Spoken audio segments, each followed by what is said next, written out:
So do you think the Vietnamese government has done a good job of maintaining friendly relations with China as well as everybody else? They've always been very good at that somehow, yeah. Hi, welcome to the Voice of Vietnam Manufacturing interview series. My name is Chris. I'm a sourcing expert that's been living in Vietnam for the last 10 years. Today, allow me to introduce you to Frank. How is the marriage between Vietnam and China, and what does the future of those two countries look like? Well, I think they have a long history, good and bad. You can feel it in the politics and you can feel it economically. China is not perceived well in general by the population in Vietnam. Also because the goods that are mostly imported from China are low quality. So there's kind of a perception of China can only produce low quality, which is, we know it's not true. They can produce everything. Right.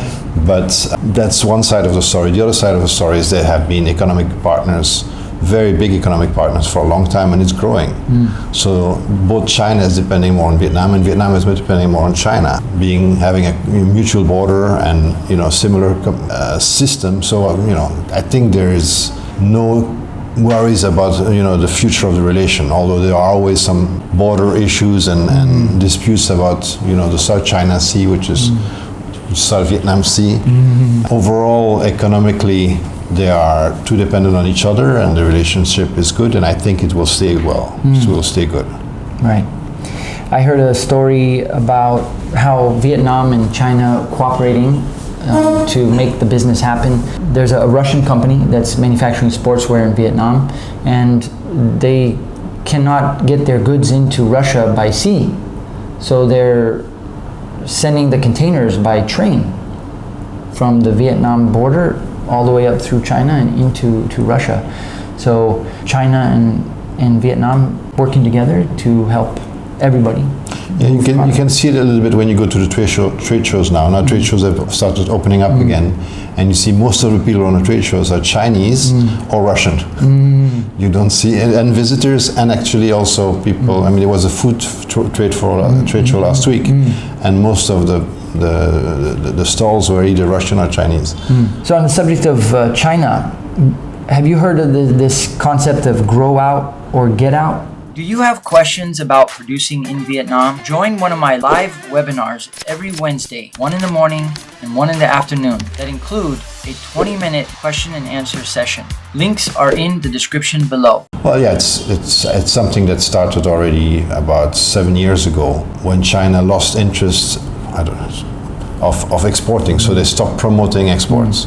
I think in a way they realized that they were exporting too many low-cost goods that were very subsidized, and so nobody could beat the prices. And they also realized that their local consumption was increasing a lot of imported goods, more medium to high-end goods, which were what the Chinese wanted to buy. So they decided to stop promoting export and rather have these industries convert themselves and cater to the local market with higher-end goods. That's happened already 7 years ago. Then of course we had the whole US administration, which came in, created more disruptions with the relations, high tariffs for imports into the US, and that has driven also, a lot of the companies to move out of China. The other factors, like there was a big cleanup in China because of the Olympics. They were cleaning up all the dirty industries, but they were doing it in a very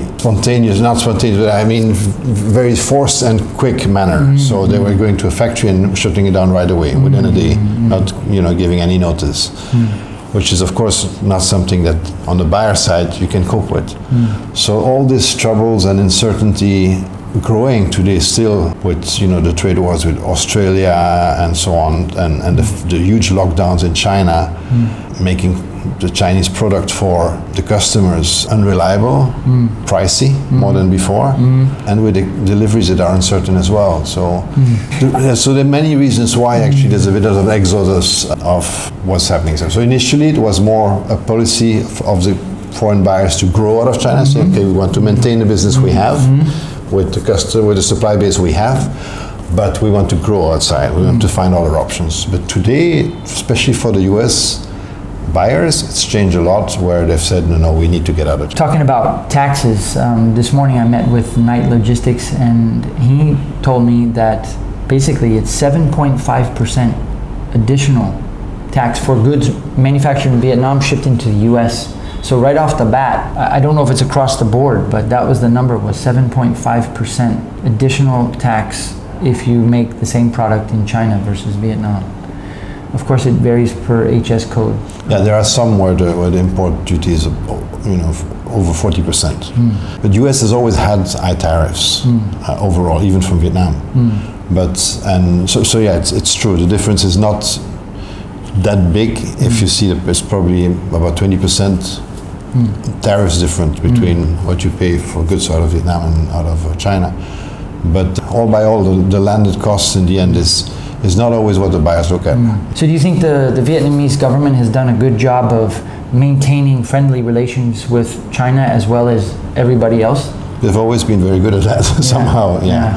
They've always managed to not put their noses in everybody else's business and just focus on what their own relationships are with the different parties. Thanks for listening. Is your business struggling due to delays out of China or quality control issues in India?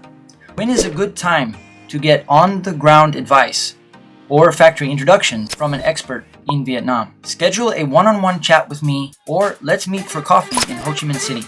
And remember, thoughts are things, and where there's a will, there's a way.